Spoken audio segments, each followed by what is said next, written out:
Okay, so um, if you are watching this teaching video, then you were either not able to make it to class today or you chose independent learning, which is fine.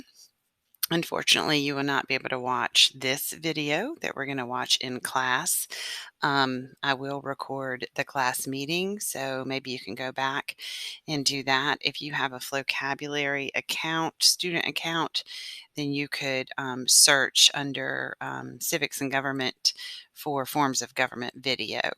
But if we were in the building, which we're not due to the pandemic, then we would be building a page in our interactive notebook um, about the different forms of government so that we could go back and reference this throughout the school year. So instead, I will have you make a copy of the slide deck and put it in your Social Studies 101 folder so that you have it to refer to. Okay. All right. So, okay, the first type of government that we would draw about if we were in class would be a monarchy. The symbol often for a monarchy is a crown. We often think of a monarchy as a king, a queen, an emperor. So monarchy, it can be divided into two small words, mono, meaning one, and archy, meaning rule or government. So the literal meaning of monarchy is a government with one ruler. Now, the thing that you really need to remember about a monarchy is that ruler gains power legally. They either were born into the ruling family or they were voted in as the ruling king, queen, prince, emperor, something like that. So it is a legal way to become the one ruler of the country. So we have examples, from um, ancient Rome, they had kings. Ancient Greece, they had kings until they started voting them in. A lot of the, Middle Ages had kings. In China, they had emperors. So monarchy. Okay, the next one we would draw about is a theocracy. And we break this down into theo, meaning God, ocracy, meaning government. So the literal meaning of this word is a God government. That basically means that it's a government ruled by the religious leader of the area.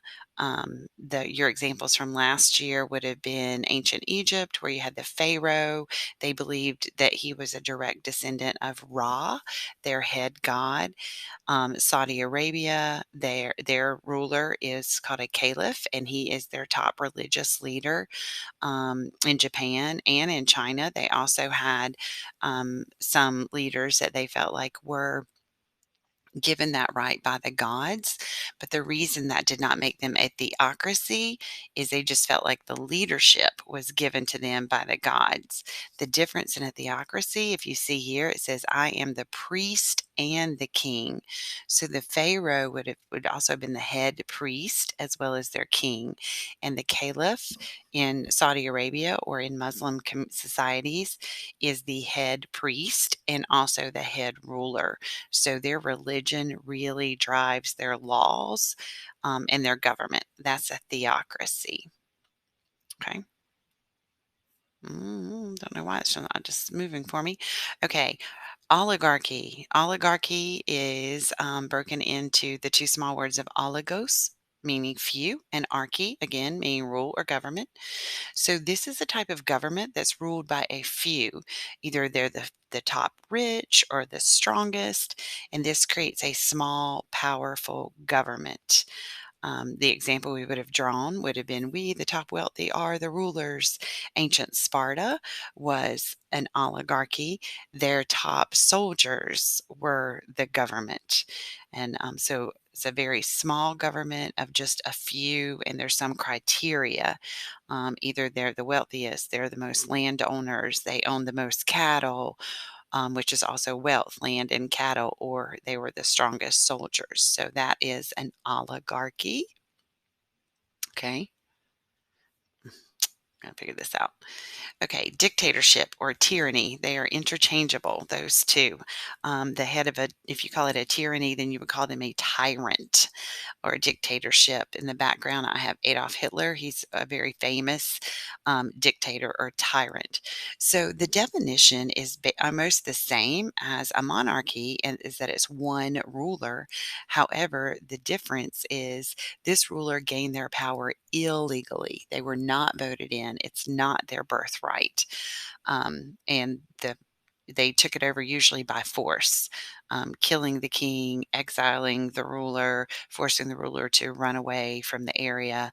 So you can see the definition we would have written in our notebooks would have been usurper with supreme power. So upset the apple cart. One ruler who gains power illegally, a dictator or a tyrant. Okay, democracy. Demos, people, kratos, power, a Greek word, obviously. It's a government ruled by the people. In ancient Greece, it was a direct democracy. That's where all citizens vote on all issues or laws. And then you can see we would have drawn this example, and the majority would win. So there's more green checks over red X's. So the green checks would pass whatever law they were agreeing to at the time. So a lot of times, in the United States of America, you hear people say, well, we're a democracy. We are a democracy, but we are not a direct democracy. All citizens don't vote on all issues or laws. We are too large of an area for that to be practical.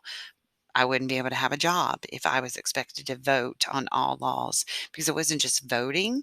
Citizens got together and discussed the laws, proposed the laws, discussed the laws, debated, and then they would have the vote. And that's, very time consuming.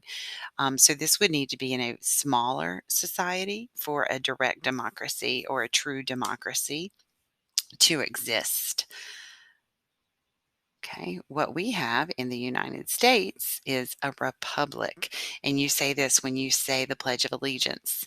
I pledge allegiance to the flag of the United States of America and to the republic for which it stands. So, a republic is a type of democracy. It is called a representative democracy. And in this type of democracy, all citizens still vote. I vote. I just don't vote directly on the laws. We vote to elect representatives to the government, and the representatives are supposed to be responsible to the citizens who voted for them. And the representatives, that smaller group, are the ones who propose the laws, discuss the laws, debate, and then vote on them. So a republic is a representative democracy. This we I guess, patterned this after ancient Rome when they moved to a republic, which they, of course, had patterned after ancient Greece and their direct democracy. So you can see we would have drawn president, senator, mayor, and go vote. Um, so a republic. Okay.